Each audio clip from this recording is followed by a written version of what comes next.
today tried to sneak up on me, but I overcame it.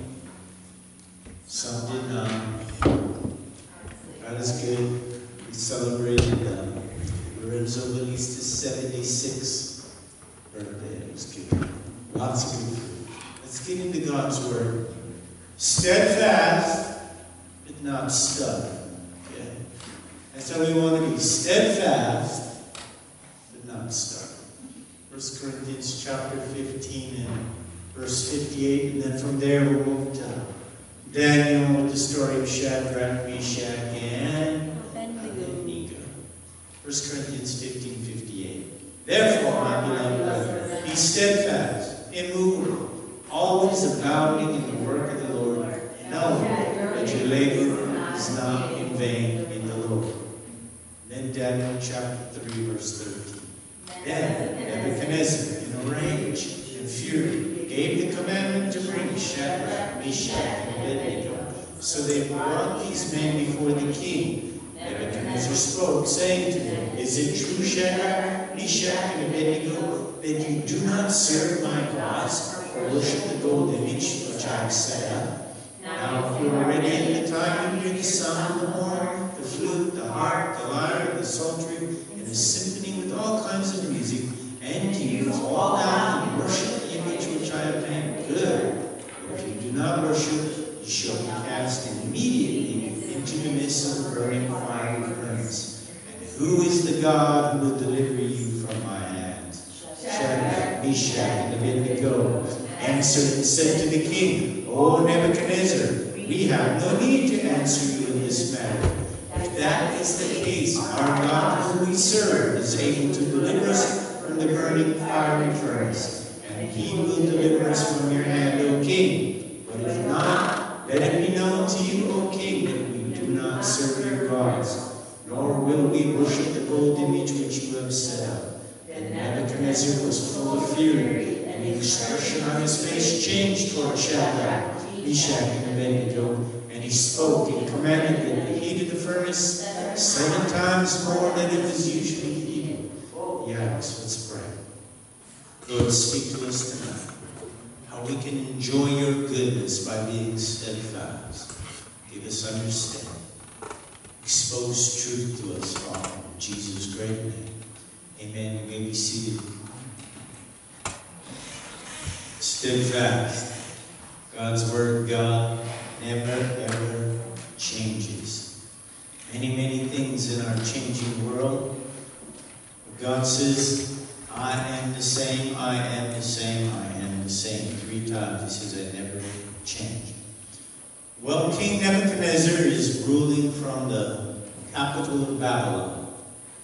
History will prove him to be probably what you'd have to call the world's greatest king, minus Jesus, of course. We're talking earthly king. Because his kingdom was quite large and quite powerful.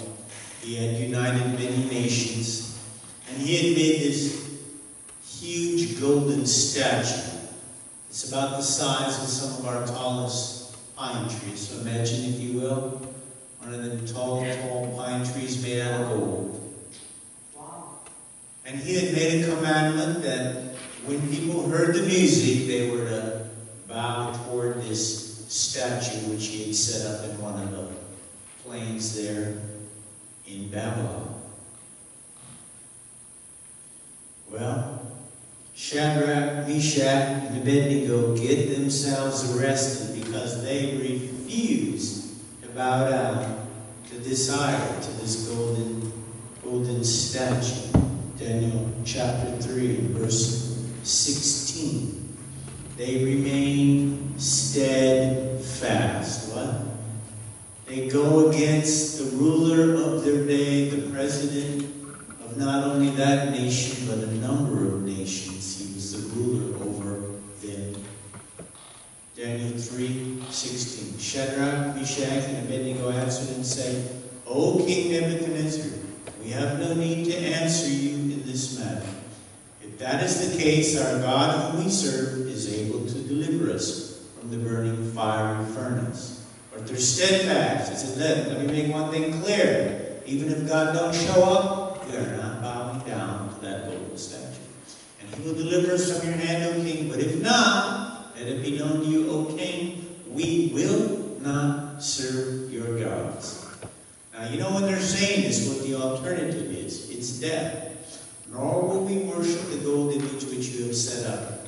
And the Bible says Nebuchadnezzar went from mad to furious. You know, the kind of when the people are spitting on you as they talk. And he's so mad he tells them, heat the furnace 7 times hotter. Well, the Bible says when they went to throw those 3 in, that it killed all the soldiers that were throwing them in. The Bible says he called some of his best soldiers. I don't know why you need good soldiers. Why you need strong men to throw people into the furnace, but he called the best, and poof, they were burned up. As they threw in Shadrach, Meshach, and Abednego. Steadfastness. That is what keeps us working for God. What is it? Your steadfastness will keep you serving, keep you busy, keep you working for the Lord. It'll keep you doing good. You see that in our text, 1 Corinthians 15:58. Therefore, my beloved brethren, be steadfast. Say it with me. What? Be steadfast. Be immovable. How is that defined? As always abounding in the work of the Lord, knowing what? Your labor is not in vain. Paul writes that part of being steadfast, part of being immovable, is not quitting. It's not giving up. It's continuing to serve the Lord. And he said, you know why? Because your labor is not in vain. God will reward you. Number 2, the fiery trial. I want to take a look at remaining steadfast when the fires come. When you know the alternative is hardship. When you know the alternative is suffering. You still stay steadfast. When you know it's going to go from bad to worse if you do what is right. Remaining steadfast while suffering. Peter writes in chapter 5, verse 9. It says, resist the devil, steadfast in the faith, knowing that the same sufferings are what? They're being experienced by the other brotherhood in the world. What? He said, look, you're not the only one having a hard time. Sometimes you feel like it's only happening to us. Nobody's going through what we are doing. Peter says, do what? Stay steadfast. When? When it gets difficult, when it gets hard, when you are suffering, stay steadfast. That'll keep you working for God. 1 Peter 5:9. Then I want to take a look at 1 Peter 5:10. He goes on and says, you should remain steadfast even when it's painful. What? Yeah. When it hurts, keep living for God, keep abounding in good work. 1 Peter 5:10. And may the God of all grace, who called us to his eternal glory by Christ Jesus, after you suffered how long? There's a limitation. It's a while. It's not forever. It's not all your life. May the God of grace who called us to his eternal glory by Christ Jesus, after you have suffered a while, do what? Perfect, establish, strengthen, settle you, be steadfast. Be steadfast. When? When it hurts. Turn to somebody and say, be steadfast even when it hurts. Steadfast. Let God establish you. Why is that? Well, James tells us why. He said the fire purifies you. If you want the gold more pure, what do? You put it under the fire. The Bible says that's the same way. You shouldn't think it's some odd thing when difficulty comes, when fiery trials come your way. It actually says you should rejoice. Wow. That is what makes you mature. What? Going through the difficulty, going through the trial, staying steadfast in the trial. James 1:3, knowing that that the testing of your faith produces patience. Let patience have its perfect work, that you may be perfect, complete, mature, lacking nothing. Even in the life of King David, if you remember the story, he falls horribly morally. He fornicates with the neighbor, kills the husband, gets rebuked by Nathan the prophet, but he repents. What? He repents. But many months later, he writes Psalm 51. And he's reflecting on his own life. And he asks God to change the way he thinks, change his motivation, and to make him steadfast. He knows why he failed. It was his lack of steadfastness. There was something on the inside. This is his prayer, Psalm 51:10. Create in me a clean heart, O God. Renew a steadfast spirit within me. That is his prayer, that God would what? Cement him. Cement his faith. It's not talking about getting stuck in the same place. We're growing in God, but we're immovable by the fiery trial, by the tribulation, by the difficulty that comes. We remain steadfast. And we see it in the lives of Shadrach, Meshach, and Abednego. In the face of death, they choose to be steadfast. What is the result of someone who is steadfast in God? Let's move on with our story. Number 2, delivered. Somebody don't know my count. Delivered by God. The Bible said there was a fourth man in the fire. The king threw 3 men in, Shadrach, Meshach, and Abednego. But the king says, hey, how many people did we throw in that fire? I thought it was 3. Nebuchadnezzar was astonished. He rose up in haste, and he spoke, saying to his counselors, didn't we throw 3 men into the fire? Ida. Next. And they answered and said to the king, true, O king. Well, look, he answered, I see 4 men. Nobody's tied up. They're loose. They're walking in the middle of the fire, and they are not hurt. And the form of the 4th one, coming from a pagan king, it looks like the Son of God. Very interesting. Nebuchadnezzar is going to get quite the revelation about what's taking place. So what happened to these steadfast 3 men who were willing to give their life, would not bow down to worship? God shows up. And I want to show you something. When you are steadfast, you face adversity, and you stand up for God. You stand up for Jesus. I know who will stand up for you.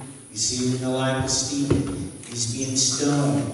As he's dying, he looks up, and Jesus is standing up waiting for him. You stand up for God, he will stand up for you.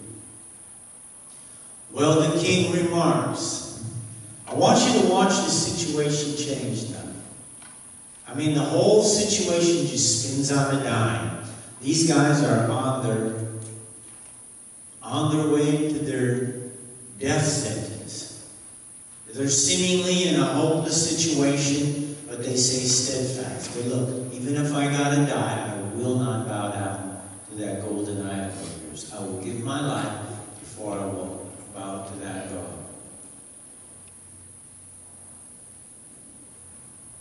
Something happens in our life when we live like that. And the king makes this proclamation. He calls these 3 men servants of who? Of the Most High God. Nebuchadnezzar's now got a revelation. I threw in 3, now there's 4th one, and he looks like God. And nothing's wrong with these guys. So now it goes from disobedience to wow. I mean, they are wow. Then Nebuchadnezzar went near them onto the burning fiery furnace and spoke, saying, Shadrach, Meshach, Abednego, servants of who? The Most High God. Come on out of there and come over here. I want to talk to you guys. Then Shadrach, Meshach, and Abednego came from the midst of the fire. Everybody saw the miracle. Ooh, everybody there. I mean, you're talking, wow. Wow. Who was there? President, the vice president, the cabinet, the senators, the legislators. Everybody was there. And the satraps, the administrators, the governors, the king's counselors gathered together, and they saw these men on whom there was what? No harm. The Bible said, no smell. What? You couldn't even smell the fire on them, even though they'd been in the fire. Quite the statement. The king begins to sing a different song, on whose bodies the fire had no power. The hair of their head was not singed, nor were their garments affected, nor was there even the smell of fire on them. The king says, this is the hand of God. What? You stand up for God, He will stand up for you. And people will notice when God intervenes on your behalf like He did on their behalf. And this ungodly king, who just a few minutes before sentenced them to death, the Bible said he was spitting mad. He went from angry to furious, fired up the fire 7 times too hot, killed all the soldiers and threw them in the fire. But now when he sees this miracle, he says, you guys are servants of God. This is the hand of God. Come on out. I want to talk to you three men. Daniel 3:28. Nebuchadnezzar spoke, saying, blessed be the God of Shadrach, Meshach, and Abednego, who sent his angel and delivered his servants who trusted in him. And they have frustrated the king's word and yielded their bodies that they should not serve nor worship any god except their own God. This is a marvelous story about a pagan king acknowledging a tremendous miracle that God had just done. So they go from being sentenced to death to being promoted by Nebuchadnezzar. What? Promoted by God. 3, but I guess it's really 4. Everything changes quickly and dramatically for Shadrach, Meshach, and Abednego. The king makes a decree. Because therefore I make a decree that any people, anybody, I don't care what country, what language you speak, anybody says anything stink about God, I'm going to have them cut into little pieces and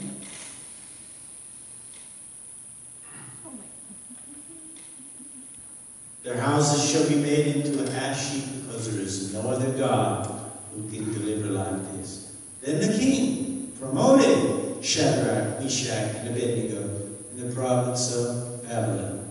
It's an amazing story of what? How God promotes. If you are faithful, if you are loyal, God will promote you. What will He do? If you'll be the best husband you can be the best wife you can be the best daughter, be the best teacher, be the best worker, be loyal, be steadfast, be faithful. And what will happen? God will promote you. When nobody will stand up for Jesus, you stand up. When nobody wants to stand up for what is right, you grab a chair, you stand up on that chair, and you begin to declare what God would want to do. Because why? What happens? God will promote you. You just got to wait for God. But after you stood up, He will promote you. Be steadfast, be dependable, be loyal, be trustworthy. It's the best way to be promoted. Just be loyal and faithful right where you are. Be the best worker you can be. You should be the best. You should have a reputation for being steadfast, for being faithful, for being loyal. And when nobody else will stand up for what is right, you grab something, stand up on it, and say, look, I'm taking a stand for God. This is the way it's going to be. In conclusion, what is God saying tonight? Be steadfast, and then understand what that means. To be steadfast means that you didn't quit. It means you are abounding in good works. What? That you are bountifully abounding in the work of the Lord. That was our text. 1 Corinthians 15:58. Be steadfast, immovable, always abounding in the work of the Lord. That really is what it means. What? When you're under fire, under persecution, you keep on serving God. You keep on doing the work of the ministry. You abound in good. Number 2, be someone who is immovable by hardship. Steadfast. Somebody gets in your face. So when it's embarrassing to stand up for Jesus, then embarrass yourself and stand up for Jesus. Be someone who is not moved by hardship. Every time it gets difficult, you don't quit. And say, you know what, I'm out. I'm not doing this in the ministry anymore. I'm going to stop tithing. I'm going to stop serving. Steadfast, immovable. What happens when we stand up for God? You are on your way to promotion. It's an amazing story. Shadrach, Meshach, and Abednego. Our labor is not in vain. Number 3, our labor is not in vain. God will promote you here, and He will reward you there. Every head bowed, every eye closed. You're here tonight and you want God's help to be steadfast. Would you put your hand in the air? You say, I could use some more of that steadfastness in my life. Let's all stand together.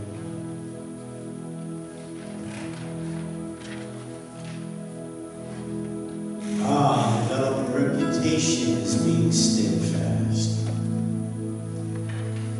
Ended up on another sheet. Let's all gather in the front.